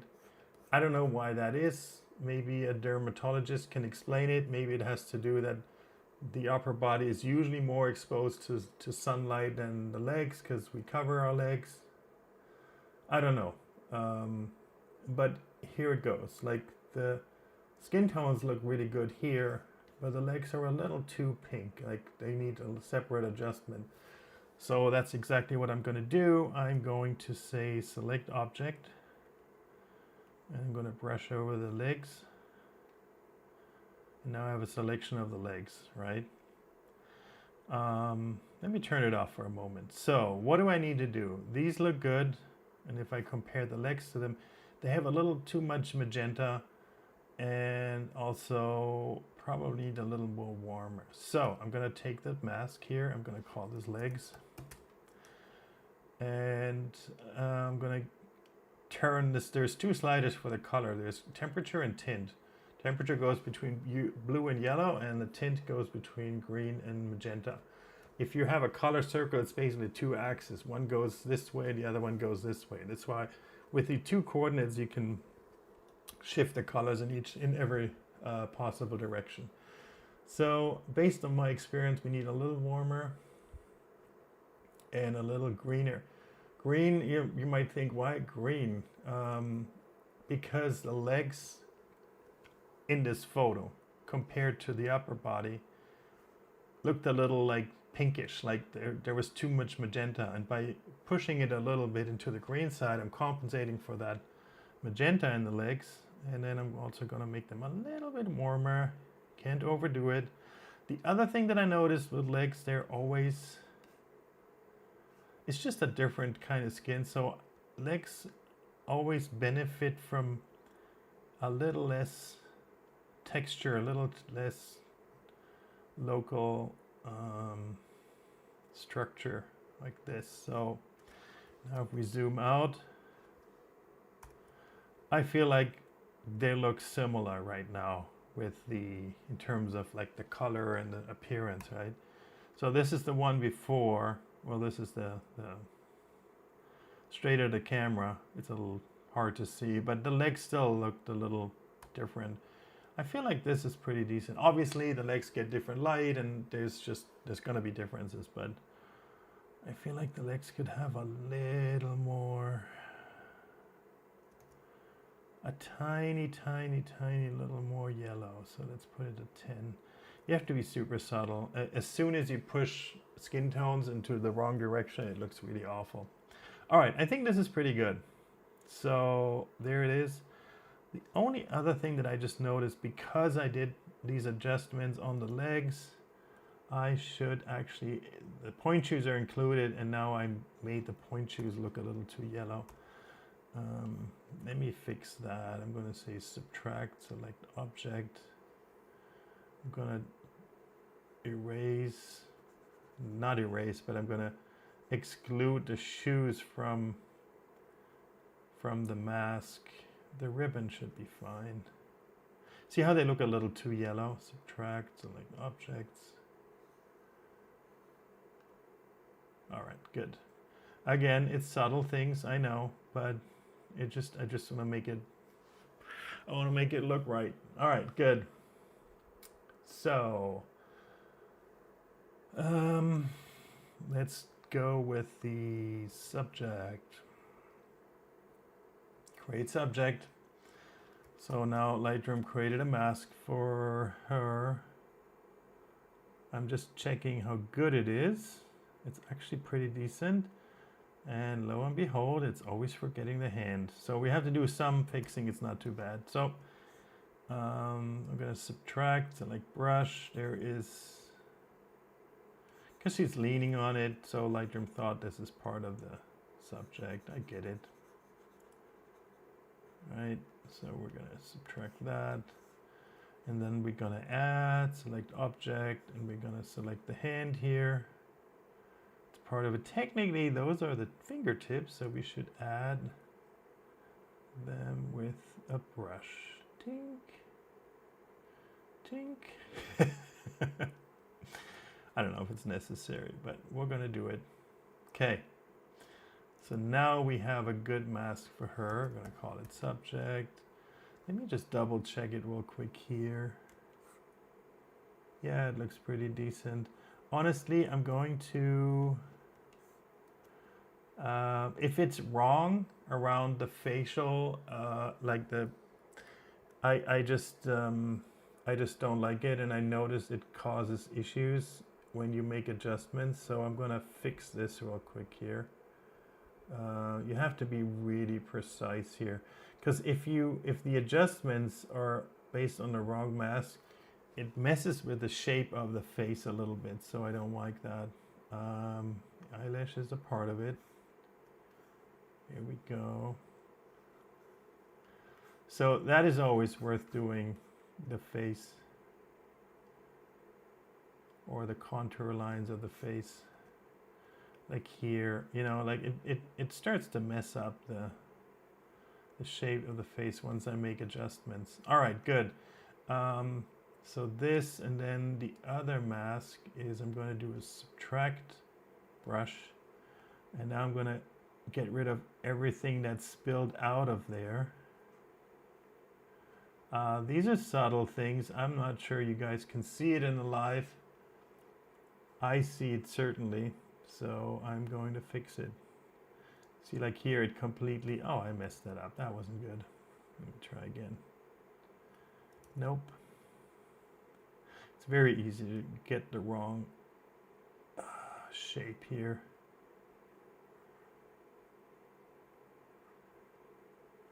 No, it's not good. If you're not accurate on this one, you go too much, you change the shape of her profile, and it's not good at all. You don't want to do that. Okay, like here. All right, that's good. I think I got it pretty decent here. Maybe here we need, oh, sorry, wrong one, this brush. Just a little cleaner line here.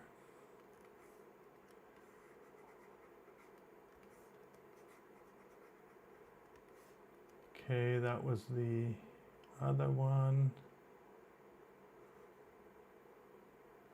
That was the eyelashes, right?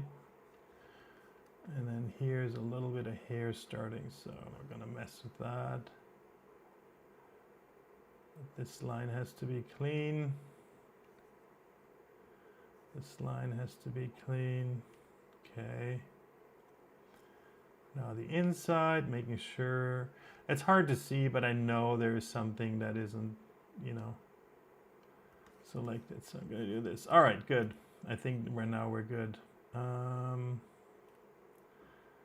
Okay, so now we have her, and now we're gonna duplicate and invert to have the background. And we're gonna make it a little bit, look for, oh sorry, I was just reading an old comment here. Oh, I like it, I like it. See how that makes her pop out? I mean, like the separation between foreground, subject, and background is so much better like that. Now, technically, I would have to mask her out in the mirror too, but all right, we're not gonna go that far. All right, I feel like we can do a little less saturation on the background. That also helps to separate the background a little bit. If you have a little less saturation, if you have less colors in the background, it feels a little less distracting. Texture and clarity back a little bit. This is the original. We're at this. I really like this. Yeah, this is pretty. The only other thing I would love to do is just this wall behind her is very bright, but it's kind of hard to fix that. Let's see if we can do this a little bit here. Maybe if I angle it like that.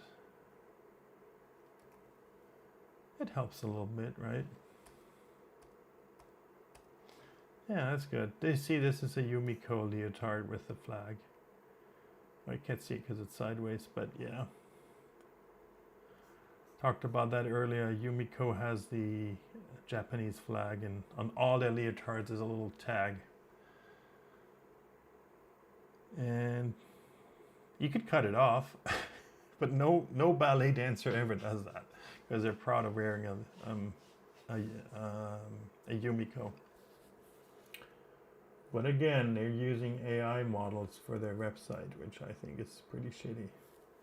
Especially for a company that says like, yeah, we're handmade, it's all like, you know, handcrafted, blah, blah, blah. And then they just cheap out on models. Like, here's the thing with AI. Like, if you use AI for advertising, what you're saying is like, I don't want to hire a human, but you humans, please buy my products and give me your money, right? It's just, it's a little hypocritical.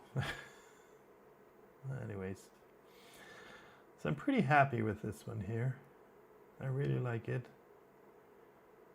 Okay, good. All right. I don't think I can just copy and paste it because I've done so many like custom masks for this. I really have to start over on this one here. All right. Oh, say hello to me. See, I'm here in the background shooting. So that's the first thing. And let's get rid of me in the background. Someone will look at this photo at some point and says, look, there's the photographer standing right in the background. All right. It's getting late. This is the last photo I'm going to do today, and then I'll call it a day.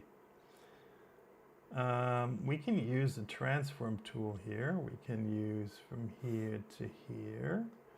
And then we can use from here to here. And it straightens it out. Nice. Okay. I like that. Next thing, we're going to get rid of the gap between the mirrors. Sorry.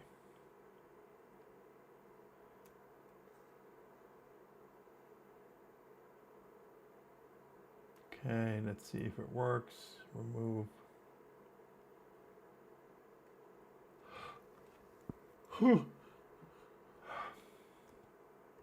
No, I wanted, yeah, it's gone now. All right, good.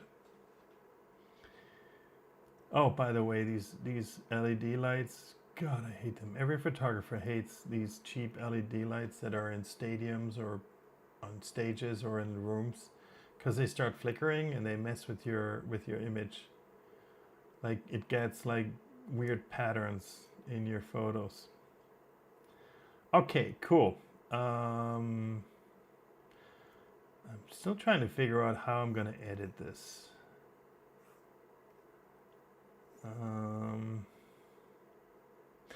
So here's something that if you remember what I just did with the legs in the other photo, look at the skin colors, like the skin tones here and then here on the leg, right? It's very different color, and this leg looks a little, I don't know, like just lacks a little bit of color. I don't know why, it doesn't matter why, but I'm gonna fix it, right? And then here her skin color looks good. This is all fine. Bottom of the leg is even different. So I think I'm gonna make a 3 mask adjustment. I'm gonna do one for this part of the leg, like here, and then it changes. I think it's my light actually. I think it might be that the light here was a blue light and this one was a neutral light. The transition is really jarring, as if she lost blood in her legs. Yes, I think it is my light, to be honest, because here you can also see it in the hand and then here. So I had one light that was like this way, that was bluish. You can actually see it on the wall. See how the wall is kind of bluish here, right? And then here where the shadow is, so the shadow from this, that's the light that was like to her left, but a little bit behind her, right? That's the shadow that light's making. And this shadow, yeah, basically this light was blue and that's what's causing it. So that was my fault. I should have seen it when I was shooting, and I'm gonna fix it now. Yay. Let's do that first. Yes, so I'm gonna create a mask. Select objects. I'm gonna select the skin here. This one here, let's see. Select. It's gonna be a several pass attempt to get the right mask here, but that's all right. Okay, and then actually this is where the transition is, so this is okay. This is okay. Yeah, those were the two parts where, all right, and so it's a little blue, which means I need to compensate for that by adding a little warmth to it, and see what it does. It changes everything. And I think I also need a little more green. No, actually I don't. All right, so that's pretty good. Let me get a little bit of texture out. This needs to be added, so let's say add objects. Here we go.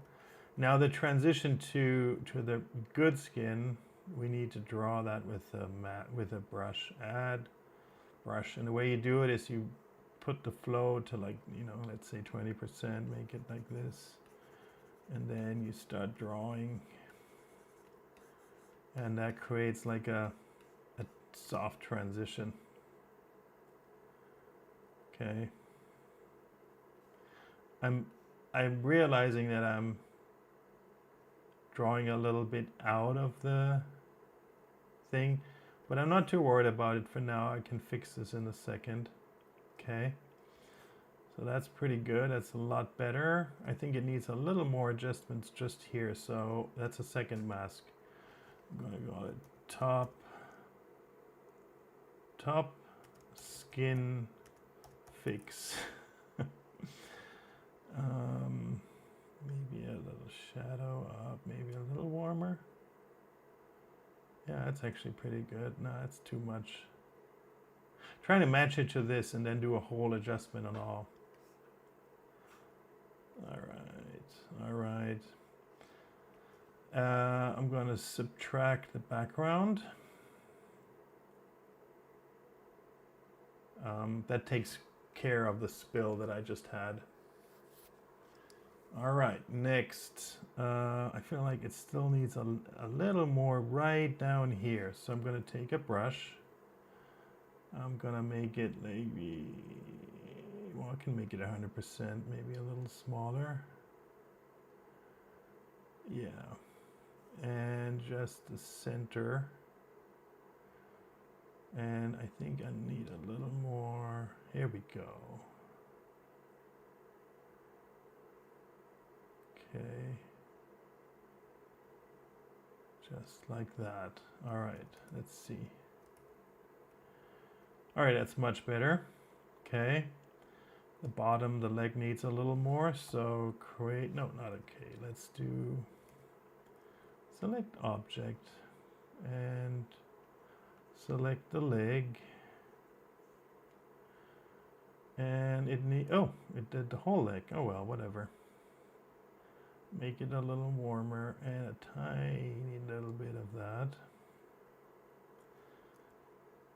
Okay. I think now it looks a little more even, the skin between all these different parts. Okay. Now I can create a mask. Select subject, all of her, and make it a little warmer because she needs to be a little warmer. Okay, now we're talking.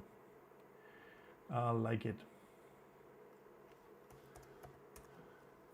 I know I'm actually over editing this a little bit, but on the other hand, I want to make this look good. It got the part of the bar a little bit, but to be honest, I don't really care. Well, maybe I should, right? No, I don't. I'm only doing the adjustments for the color for her, so that's good. That's fine. All right. Cool. Now let's do select background, and I might have to do some editing on this one. Yes, so for the background, it's actually a pretty good mask already. We're definitely gonna exclude this area here, so we're gonna say subtract, select objects. I don't know if that's gonna work, honestly, because if it didn't get it right on the first time, probably doesn't get it right this time. Nah.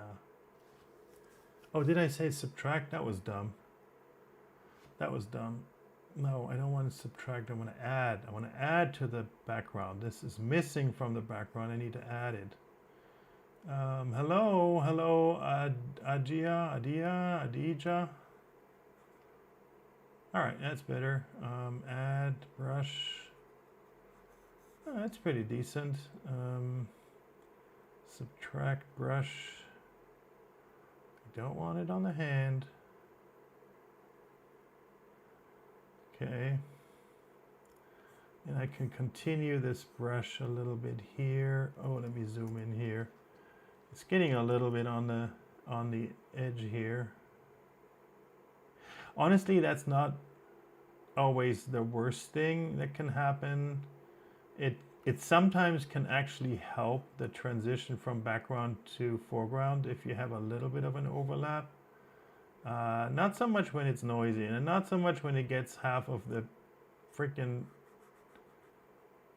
part of the face wrong, like here. Come on, Lightroom. That's all part of her. Can't just exclude it. That's her. Yeah, so I have to help it. I have to paint that. There we go. Same here. All right. It's pretty easy to fix here. I'm not worried about the hair. That's all good. If the hair is a little messy, it actually helps. Again, like the transition. Hair is, by definition, semi-transparent, so it's fine if there's a little bit of ambiguity going on in the mask. So let me fix this here.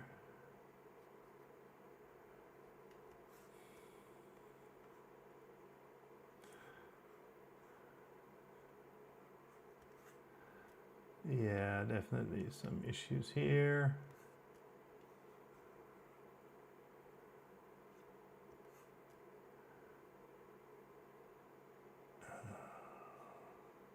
This might come back and bite me, honestly. We'll see.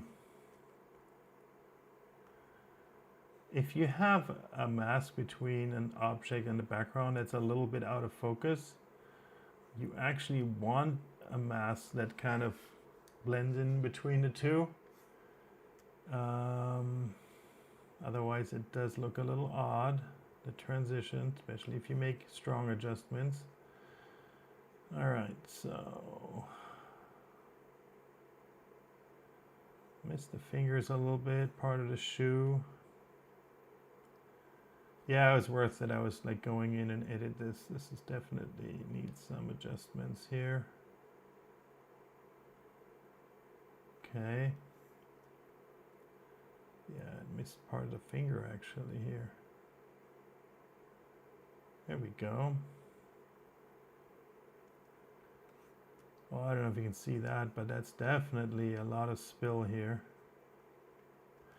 Yeah, I noticed Lightroom has issues when there is like a strong edge light. It often thinks that's the background bleeding into the fore. I don't know, whatever it thinks. I'm not an expert on AI. Okay.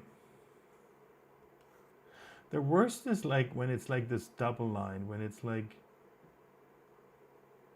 a little bit into the background or the foreground, it stops and then there's another line of like here, right? It's just that's just weird. And that will quickly show up in adjustments.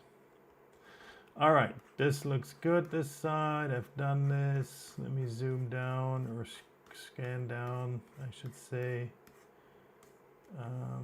Yeah, this is all good. There's a little bit. I'm not too worried about it. Okay, it does a really good job here. Dang. As I say that, I'm painting more away. Yeah.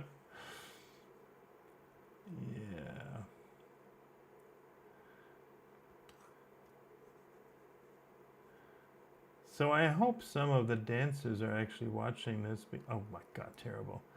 Because you can see how much work that is as well. Like it's not just like you click and then you're done. You run it through some automated tool and it's done.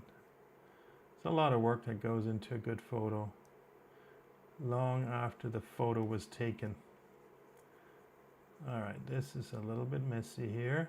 Lightroom, what's going on here?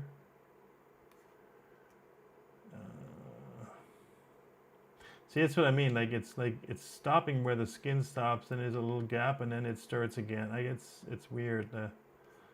Like here, like see, it's just like I don't know what's going on here with this double line. It shouldn't do that. That what makes it look really bad when you make adjustments. Okay, I said that was the last photo I'm going to edit today. It will be. That's a lot of work here. By the way, I'm using a tablet because doing that with a mouse would be insane. You can't do that with a mouse. I mean, you could, but all right. So this side's good. There's a little bit of messy mask here. Let's fix that. Good, that's all good. I don't care about that. I don't mind this going into the shoe a little bit. Technically it's not, but the contact point between the ground and the shoe, it can be like that. All right, so what is that? That's my background. Oops, sorry. Background. So we're gonna go darker. We're gonna go less color. Dial these down. Maybe like this a little bit here. Crop it a little bit. For some reason I feel like I need to straighten it out. Now, where is she subject? She could be a little brighter. Let's see. There we go. Yeah, that's pretty. Oh, yes, this one photographer. I don't know his name, but it's so weird. So he edits the background and the foreground so differently. Like the background is always this washed out bluish, and then the dancer is like very like warm colored, skin colored. And he does that to every single photo, and it looks so fake. I don't know, but people like it. I wonder if I should try to remove this shadow. I'm going to try it. It bothers me. Come on, remove. I mean, that's the downside of having the dancer next to a wall. You see every shadow, so that's always an issue. And I'm not sure I like shadows. Well, depends, but in this case, I am not sure I like it. Yeah, I think it looks cleaner. Let's get rid of this one as well.